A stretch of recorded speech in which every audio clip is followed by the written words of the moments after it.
Good morning, good afternoon, and good evening. This is Connor, and today I'm going to answer a question I probably answer once every single day, which is, are we in a housing bubble right now, and is it going to crash? Let's get into it. So to answer this question, I'm going to be discussing 4 experts' opinions on this, and then I'm going to give my opinion myself, just based on my day-to-day activities with real estate and what I've seen. So first, if we look at the Joint Center for Housing Studies and their 2021 report, we see that they say conditions today are quite different than in the early 2000s, particularly in terms of credit availability. The current climb in house prices instead reflects strong demand amid tight supply, helped by record low interest rates. So basically what they're saying here is that it was very easy to get a mortgage in the early 2000s, which is what helped lead to a housing bubble, because people were buying properties when they shouldn't have, and maybe this wasn't even their first property. Maybe it was their second, their third, or their fourth, when really, financially speaking, they should have only ever been qualified for one home at all, maybe not even one. But right now we're seeing strong demand and a tight supply. So real viable demand that isn't, people who can't afford homes, because those standards have gotten a lot more strict and regulated. And we're also seeing a tight supply. So if you have strong demand and a tight supply, you're going to see prices increase. So if we look at Nathaniel Karp, who is the chief economist at BBVA, and what he thinks about it, he thinks that the housing market is in line with fundamentals as interest rates are attractive and incomes are high due to fiscal stimulus, making debt servicing relatively affordable and allowing buyers to qualify for larger mortgages.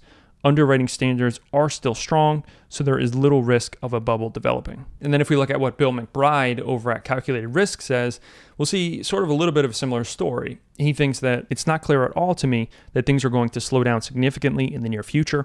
In 2005, I had a strong sense that the hot market would turn, and that when it turned, things would get very ugly. Today, I don't have that sense at all, because all of the fundamentals are there.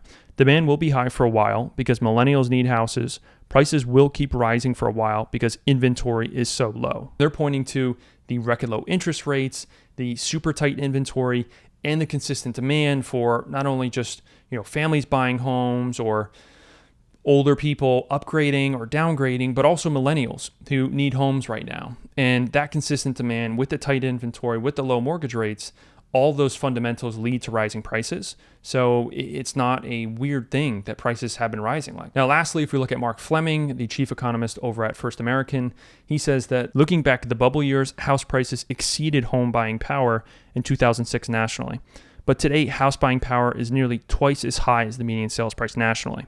Many find it hard to believe, but housing is actually undervalued in most markets, and the gap between house buying power and sales prices indicates there's room for further house price growth in the months to come. So what he's talking about is how much money do people have to spend on buying a home, and how much does the home actually cost?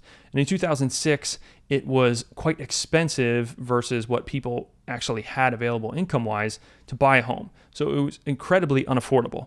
Right now, the median sales price is about half of what the house buying power is.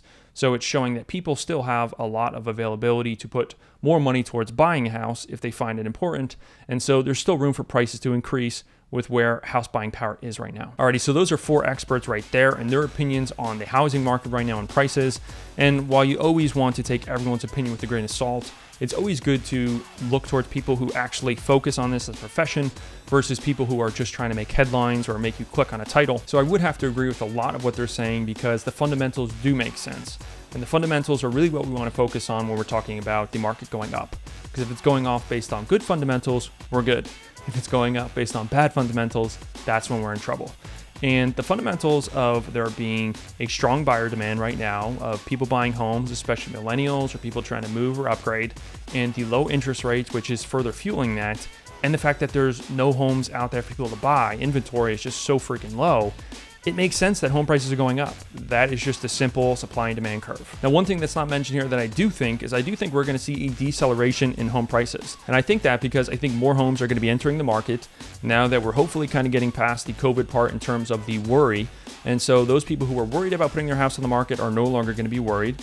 And so they're going to put their house on the market. And so that's going to make more supply for buyers. And we're also going to have some landlords who are tired with the eviction ban of tenants not paying their rent, or it might see them exit out of some of their properties. And so those properties will hit the market as well. And so that increase in inventory is going to provide more options for buyers. So maybe instead of 5 buyers bidding on each home, maybe now we only have 3. But I don't think it's going to be something where all of a sudden Now we have 2 homes for each buyer. I do not think the demand is going to be solved in the near-term future. I think realistically speaking, it's not going to be until 2022, maybe even the latter part of 2022, until we really normalize the market, where we get the more supply, and so it kind of evens out demand, and buyers are actually able to have a little bit more leverage when they're negotiating. And you won't see cash deals on everything anymore. You won't see people paying above list price for everything anymore. Things will calm down a little bit, but calming down does not mean things are going down. It just means they're not going up as quickly. So that was a lot, guys. If you have any questions, go ahead and drop a comment below and I'll be sure to answer them. If you like this video, go ahead and give it a like. And if you want to learn more about real estate, whether it's staying up to date with the market in general or like a specific topic, go ahead and check out my YouTube channel where I make more videos just like this, all super easy to understand and nicely broken down for you. But that's it for me today, guys. So until next time, this is Conor Green. Have a great day.